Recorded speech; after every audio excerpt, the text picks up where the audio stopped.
Ton ton घंटियां बजती हैं और सोमेश्वर महादेव में मत्था टेकने वाले श्रद्धालुओं का तांता लगा हुआ है। इस भीड़ में शामिल हर भक्त भोलेनाथ से फरियाद कर रहा है। किसी को तरक्की का आशीर्वाद चाहिए, कोई पुरानी बीमारी से मुक्ति चाहता है, किसी की शादी अटकी हुई है, कोई नौकरी का आशीर्वाद चाहता है। कहा जाता है कि कोई भक्त सच्चे मन से सोमेश्वर महादेव से गुहार करता है तो उसकी पुकार भोलेनाथ जरूर सुनते हैं। भगवान महादेव का यह शिवलिंग स्वयं चंद्रदेव द्वारा स्थापित है, ऐसी मान्यता है। स्कंद पुराण, पद्म पुराण और तमाम शास्त्रों में इसका वर्णन है। यह मंदिर, यहाँ का शिवलिंग, इसकी मान्यता है कि यह क्षय रोग को भी दूर करने वाला है। यहाँ तमाम जो दर्शनार्थी वो आते रहते हैं। पद्म पुराण में पुरानी कथा है, राजा दक्ष ने अपनी 27 बेटियों का विवाह चंद्रदेव से किया था। चंद्रदेव 16 कलाओं में माहिर थे, पर वो सिर्फ रोहिणी नामक पत्नी से प्यार करते थे और बाकी पत्नियों की उपेक्षा किया करते थे। इसी वजह से उन्हें श्राप मिला और वो कुष्ठ रोग से पीड़ित हो गए। उपचार कराने के बावजूद उनकी बीमारी ठीक नहीं हुई। उन्होंने तीर्थराज प्रयाग में संगम के किनारे शिवलिंग की स्थापना की और कड़ा तप किया।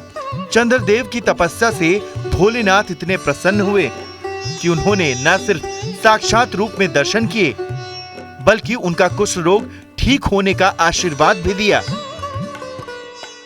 कहा जाता है दक्ष प्रजापति के श्राप से मुक्त होने के लिए ब्रह्मा के आदेश के अनुसार प्रयाग क्षेत्र के दक्षिण दिशा में प्रभात नामक तीर्थस्थल पर एक शिवलिंग की स्थापना करके विधि विधान से सरस्वती और शिव का पूजन किया। उसके बाद अखंड आसन, एक आसन में महामृत्युंजय का जप किया। महामृत्युंजय के जप से भगवान शिव प्रकट होते हैं। उनको 2 पक्षों में वरदान देते हैं, कृष्ण पक्ष, शुक्ल पक्ष। एक में क्रम से घटोगे, एक में क्रम से बढ़ोगे। घटने वाले अमावस्या तिथि पे तुम मेरे मस्तक पे वास करोगे। तब से यहाँ भगवान चंद्रमा जी विराजमान हैं। प्राचीन धर्म ग्रंथों के मुताबिक भगवान शिव की आराधना से चंद्रमा को बीमारी से मुक्ति मिली। भगवान शिव ने उन्हें महीने में 15 दिन पूरी चमक बिखेरने का वरदान भी दिया था। मान्यता है कि चंद्रदेव की ओर से स्थापित इस मंदिर में सच्चे मन से की गई पूजा बेकार नहीं जाती और गंभीर से गंभीर बीमारी से पीड़ित भक्तों के रोग ठीक होने का आभास होने लगता है। वैसे तो यहाँ पूरे साल देश के कोने कोने से श्रद्धालुओं का तांता लगा रहता है। सावन के महीने में सोमेश्वर महादेव में मेला लगता है, पर कुंभ और माघ के मेले में तिल रखने की भी जगह नहीं होती। और कुंभ का समय है। कहा जाता है जो भी भक्त यहाँ पर अपनी अभिलाषा को, मन की कामना को लेकर आता है, उनका शीघ्र ये कामना पूरी होती है। जो भी भक्त आता है, जैसे रोग से निवारण के लिए और उसके के निवारण के लिए, और भी जो भी मन की कामना रही है, उनकी सारी कामना उनकी पूरी होती है। जो जो प्राणी यहाँ पर महाभिषेक, रुद्राभिषेक करते हैं, उनका कल्याण होता है, लक्ष्मी की प्राप्ति होती है, धन धान की प्राप्ति होती है, ऐश्वर्य की प्राप्ति होती है। कहा जाता है कि मुगल शासक औरंगजेब ने सोमेश्वर महादेव पर हमला किया था, पर मंदिर की सीढ़ियों पर ही उसके पैर नहीं रुके। उसने मंदिर में कई चमत्कार देखे और उसने अपना सिर झुका लिया। नतमस्तक होकर उसने सोमेश्वर महादेव को तोड़ने का फैसला टाल दिया और मंदिर के रखरखाव के लिए पूरा भरपूर दान भी दिया। औरंगजेब के हमले के प्रमाण अभी भी मंदिर में दिखाई देते हैं।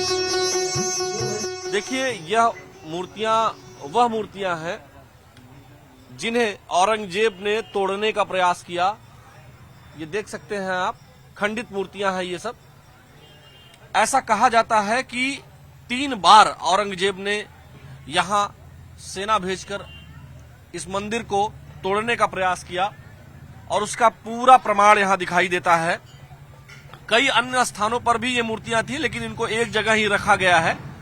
आप देख सकते हैं कि यहां पर तमाम खंडित शिवलिंग, नंदी महाराज की मूर्तियां हैं, अन्य देवी देवताओं की भी मूर्तियां हैं, लेकिन मुख्य शिवलिंग को जितनी बार औरंगजेब ने तोड़ने का प्रयास किया, तो हम आपको वह स्थान बता देते हैं कहां तक औरंगजेब जा पाता था या उसकी सेनाएं जा पाती थी।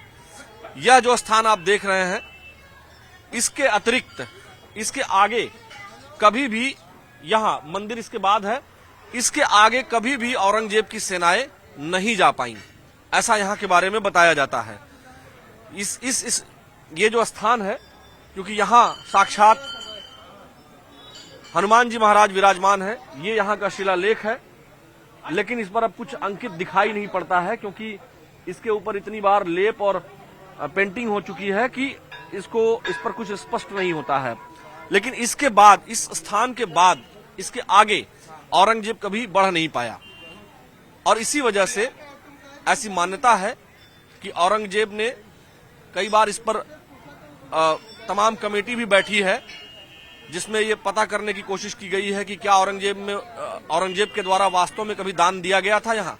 इसका पूरा लेखा जोखा भी कई बार जानने का प्रयास किया गया है, वह हम आपको नहीं बताएंगे। लेकिन हाँ, इतना जरूर है कि ऐसी मान्यता है कि यहाँ 3 बार आक्रमण करने के बाद जब औरंगजेब असफल होता है, उसके बाद जो है यहाँ इस क्षेत्र में करीब 1000 एकड़ की जमीन को उसने दान दिया था और कहा था कि ये सोमेश्वरनाथ महादेव के लिए ये स्थान खाली रहेगा।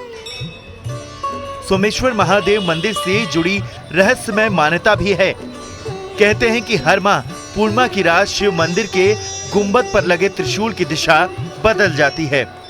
इस करामात को देखने की कई बार कोशिश हुई, पर किसी को कुछ नहीं दिखा। पर जब सुबह हुई तो त्रिशूल की दिशा बदली नजर आई। संगम स्नान के लिए प्रयागराज आ रहे श्रद्धालु सोमेश्वर महादेव मंदिर में माथा जरूर टेकते हैं। अगर कल्पवास में आते हैं, प्रयागराज में अगर कोई प्राणी आता है, तो 7 जो तीर्थ हैं, जहाँ के मेन नायक हैं, उनका जरूर दर्शन करें, जिसमें से त्रिवेणियम माधवम, त्रिवेणी संगम का स्नान, माधवम जो बेड़ी माधव जी की मंदिर है, सोमेश्वरनाथ का दर्शन, नागवास की, तक्षेश्वम, जो ये 7 स्थल हैं, उस पे आके जरूर दर्शन करेंगे तो उनको पुण्य की प्राप्ति होगी, अन्यथा उनका आना विफल। मान्यता है कि यहाँ सच्चे मन से की गई हर मनोकामना जरूर पूरी होती है। यहाँ मत्था टेकने वाले उन श्रद्धालुओं की तादाद सबसे ज्यादा होती है जो गंभीर बीमारी से पीड़ित होते हैं। भक्तों को इस बात का भरोसा होता है कि सर्व कल्याण की देवता भगवान भोलेनाथ जिस तरह से चंद्रदेव को कुष्ठ रोग से मुक्ति दिलाई थी, उसी तरह से वो उनके रोगों से भी मुक्ति दिलाएंगे।